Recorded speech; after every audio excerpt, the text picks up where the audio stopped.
lesson is that sometimes we just get into these habits of getting up in the morning, putting foundation on, blowing out our hair, and it's just like, what do you look like if you don't do that? You're not going to scare anyone. Pamela Anderson is a name almost everyone in the world knows, not only because of her beauty and fame on shows like Baywatch, but also because of the pain and struggles she went through in her life. For many years, Pamela was known as the blonde bombshell running across beaches in a red swimsuit. Yet behind that glamorous image, there was a woman carrying deep scars. In 2023, she shocked many people by finally opening up in her memoir, Love, Pamela, and in a Netflix documentary about what really happened with her ex-husband, Tommy Lee, the man she once called her one true love. Their marriage was full of passion, chaos, and public scandals. For 25 years, much of what went on between them remained hidden. While the world saw headlines about their famous stolen tape and Tommy's rockstar lifestyle, Pamela kept the most painful truths to herself. Her confession decades later gave the world a new look at their relationship and showed just how much pain she carried in silence. To understand what she revealed about Tommy, it is important to look at the story of her life from her difficult childhood to her rise to fame, her relationships, and the struggles that shaped the woman she became.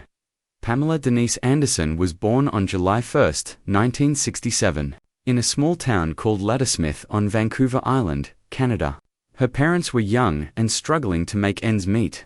Her father worked as a furnace repairman and sometimes cleaned chimneys, while her mother worked long shifts as a waitress in a pancake restaurant. Money was always tight, and the family sometimes had to rely on welfare just to survive. Pamela later described their house as a tiny shack, and things got even harder after her parents separated. But financial struggles were not the only difficulties she faced.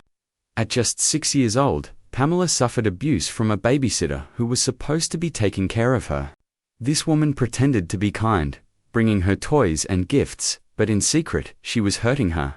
Pamela even once tried to fight back, but the abuse continued until years later.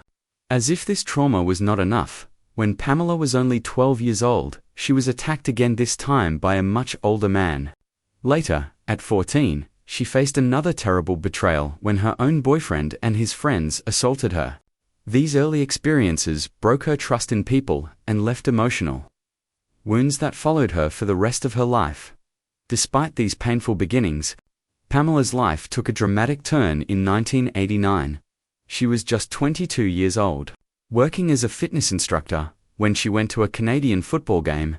During the match, the camera showed her on the big screen wearing a Labatt's beer t-shirt. The crowd loved her instantly, and soon the beer company made her their new Blue Zone girl. That single moment opened doors she had never dreamed of. Not long after, she was invited to Los Angeles by Playboy magazine. At first, Pamela was hesitant, since she grew up in a conservative household and never imagined herself as a model. But with encouragement from her mother, she decided to take the chance. In October 1989, she appeared on the cover of Playboy, and by early 1990, she was named Playmate of the Month. Almost overnight, Pamela went from an ordinary Canadian girl to one of the most recognized faces in the modeling world. Fame was exciting, but it also came with pressure. She decided to get breast implants to compete with other models, a decision that would later cause her health problems. Still, Pamela's rise was unstoppable, and soon she was moving into acting. In 1991, Pamela began appearing on the sitcom Home Improvement as Lisa, the tool-time girl. It was a small role, but it introduced her to millions of American viewers. After 2 seasons, she left the show for something bigger. That opportunity came with At the time, the show was struggling. But when Pamela joined in 1992 as lifeguard CJ Parker, everything changed. Her slow-motion runs on the beach in a red swimsuit became iconic, and soon Baywatch was the most-watched television show in the world. Seen in over 140 countries by more than 1 billion people, at its peak, Pamela was earning hundreds of thousands of dollars per episode, and she became a true global superstar. Yet, behind the cameras, life was not as glamorous. She often faced crude jokes from crew members, struggled with body image issues, and felt trapped by her sex symbol image. Even when she tried to move into movies, like Snapdragon and Barbed Wire, critics tore her apart and dismissed her as someone who couldn't act. This made it hard for her to be taken seriously in Hollywood, no matter how hard she worked.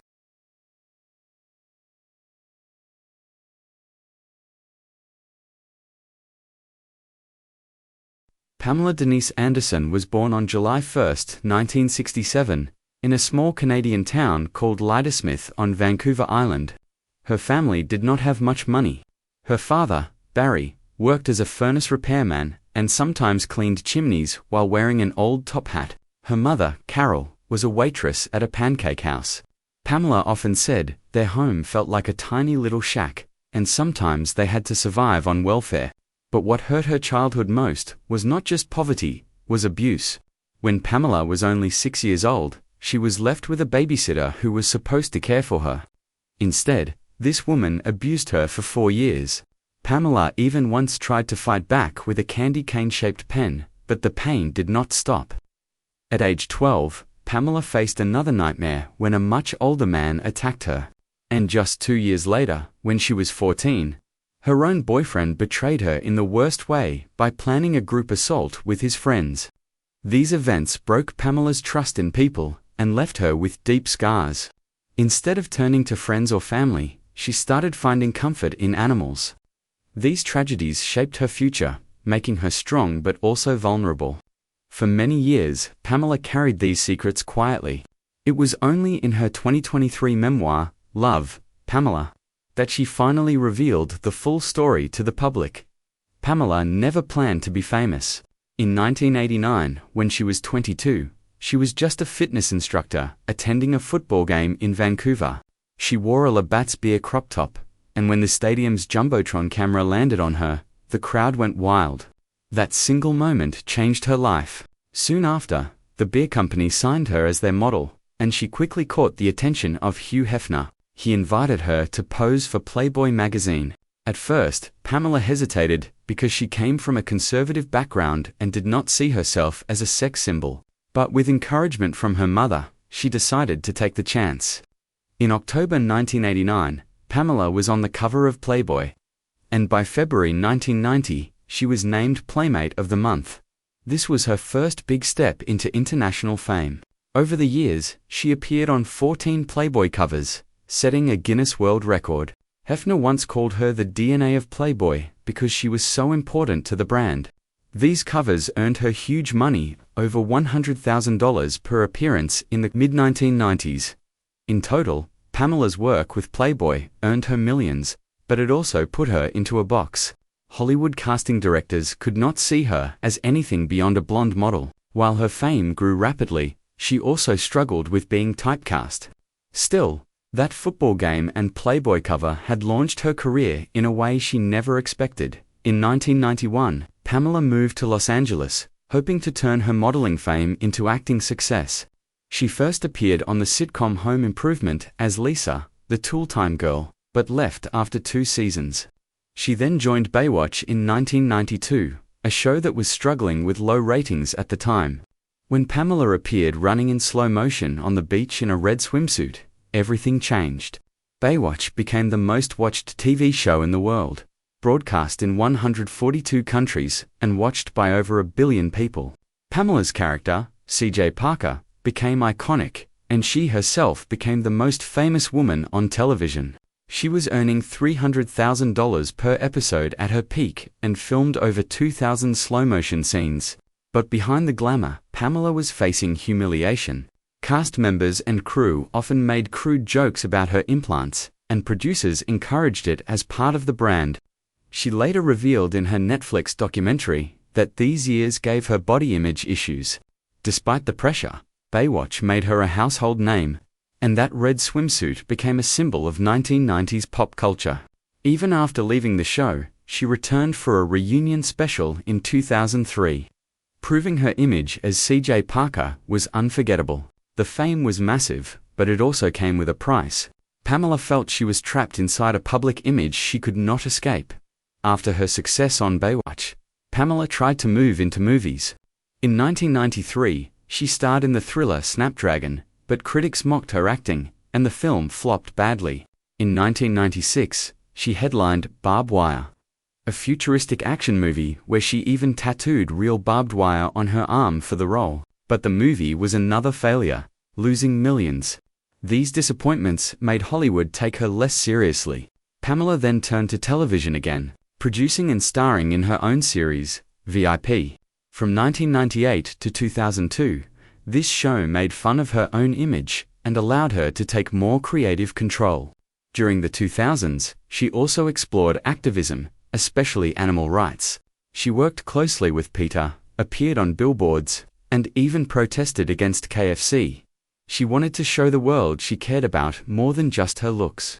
Pamela also tried music, writing, and even starred on Broadway in Chicago in 2022, where she earned standing ovations. Her career was full of ups and downs, but what stood out was her ability to reinvent herself.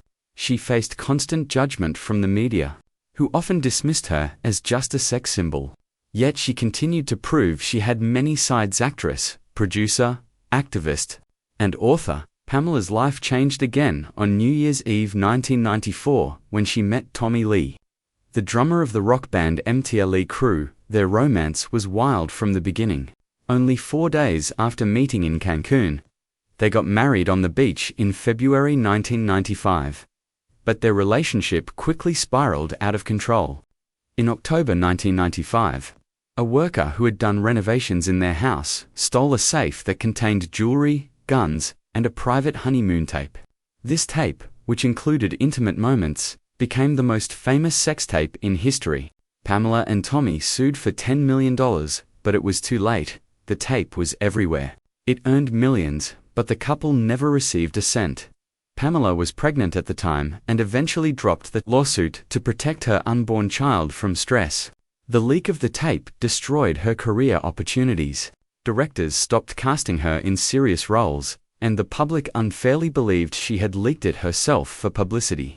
In reality, she was devastated. She said later that this tape was one of the hardest things she ever lived through. The trauma haunted her for decades, and in 2022, when Hulu released Pam and Tommy without her permission, she said it felt like reliving the nightmare all over again. The marriage between Pamela and Tommy was not just troubled by the tape scandal.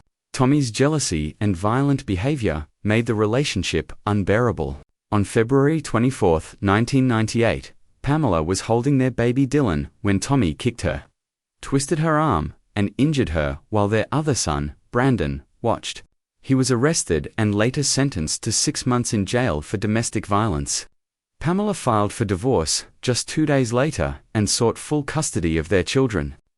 The breakup was messy, and though Pamela later admitted she still had feelings for Tommy, the damage was too deep. After the divorce, Pamela had other relationships, including short marriages to Kid Rock and Rick Salomon, but none lasted. In court papers, she even accused Rick of abuse and harassment. These repeated toxic patterns, Pamela later explained, came from the deep emotional wounds she carried since childhood. For her, love often came with pain, and that made moving forward difficult. Still, she never gave up. She kept working, raising her 2 sons, and focusing on activism. In her 2023 memoir and Netflix documentary, she finally opened up about how much the trauma shaped her life, but also how she found strength through it. For decades, Pamela kept many of her feelings about Tommy Lee private. She rarely spoke about the marriage in detail